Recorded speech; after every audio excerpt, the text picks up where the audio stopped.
Alright, so after a 3-day absence, I am now ready to get back into the Silmarillion here as I continue my read-through.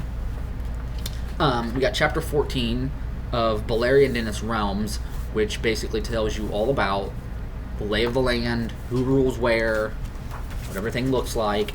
There's even a map in here. Yeah, see, all the kingdoms and realms, who rules where. The people in red are the other people who rule there, and of course in black is the name of the lands. So we have a time of relative peace here called the Leaguer of Angband, where they are besieging Morgoth for 400 years, and so it is that Torgon, Lord of the Noldor, builds in secret the city of Gondolin in a hidden vale in the encircling mountains, not far where the great eagles are housed. And then here, Ulmo, Lord of Waters, comes to him.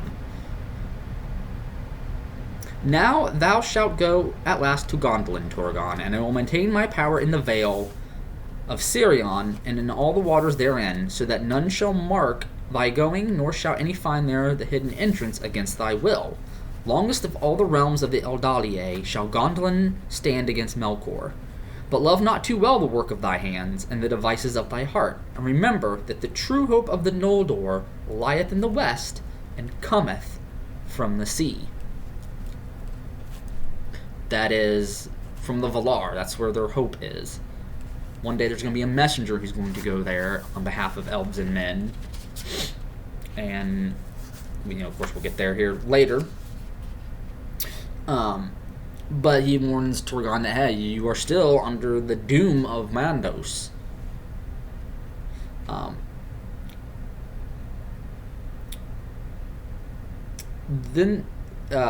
Thus it may come to pass, he said, that the curse of the Noldor shall find thee too ere the end, and treason awake within thy walls.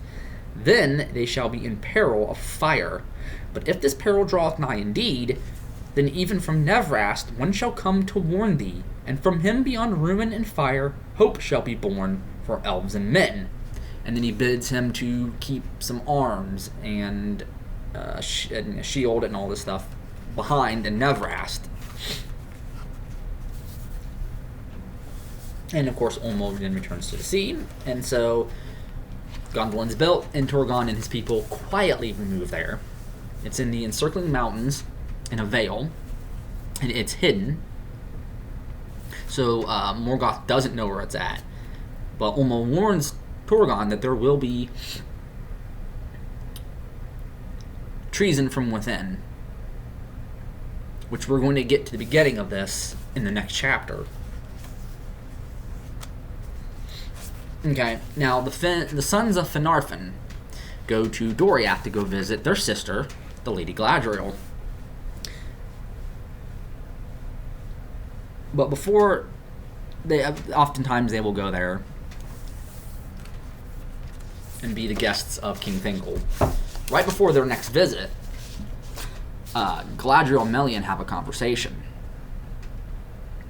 And Galadriel reveals to Melian, in part, why the Noldor have come. They have not come to help them or to be emissaries from the Valar or anything like that.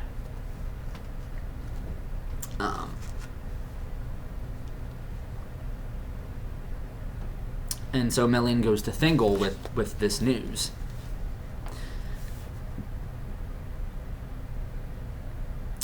She says, see now, Feanor they have slain, and many another, as I guess. But first of all, the deaths they have brought, and yet shall bring, was Finwë your friend. Morgoth slew him ere he fled from Aman. Then Thingol was silent, being filled with grief and foreboding. But at length he said, now at last I understand the coming of the Noldor out of the west, at which I wondered much before. Not to our aid did they come, save by chance. For those that remain in Middle-earth, the Valar will leave to their own devices until the uttermost need. For vengeance and redress of their loss the Noldor came. Yet all the more sure shall they be as allies against Morgoth, with whom it is not now to be thought that they shall ever make treaty. But Melian tells him, beware the sons of Feanor. The shadow of the wrath of the Valar lies upon them, and they have done great evil, I perceive, both in Aman and to their own kin. A grief but lulled to sleep lies between the princes of the Noldor. Thingol says, what is that to me? The shadow of the wrath of the Valar lies, what is that to me? Of Feanor I have heard but report, which makes him great indeed. Of his sons I hear a little to my pleasure, yet they are likely to prove the deadliest foes of our foe. Their swords and their counsels shall have 2 edges, said Melian, and afterwards they spoke no more of this matter. And now whispered tales of what had happened, start being spread among the elves.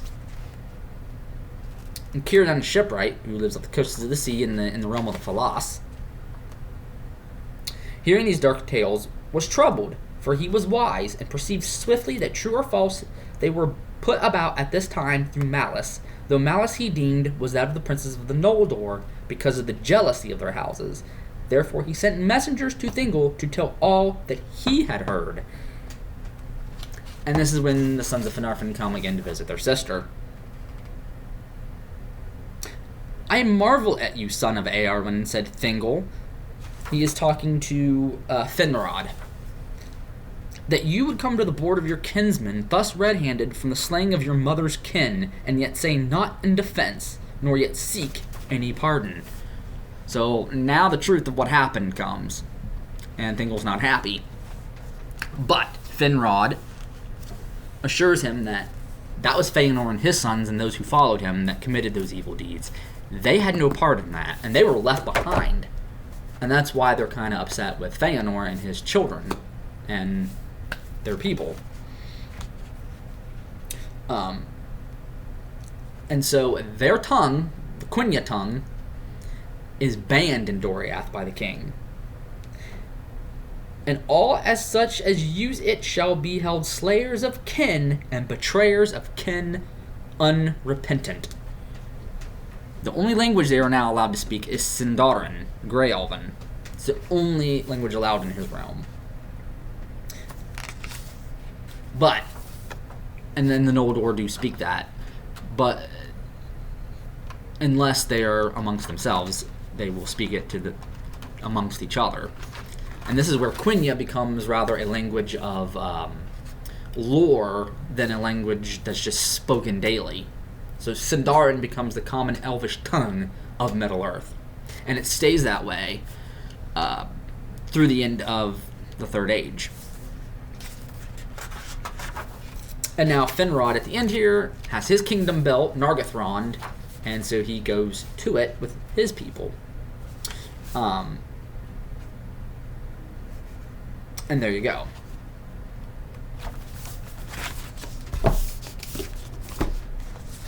So yes, the sons of Feanor are not trusted, and we're going to see how that plays out as we continue going through the Silmarillion.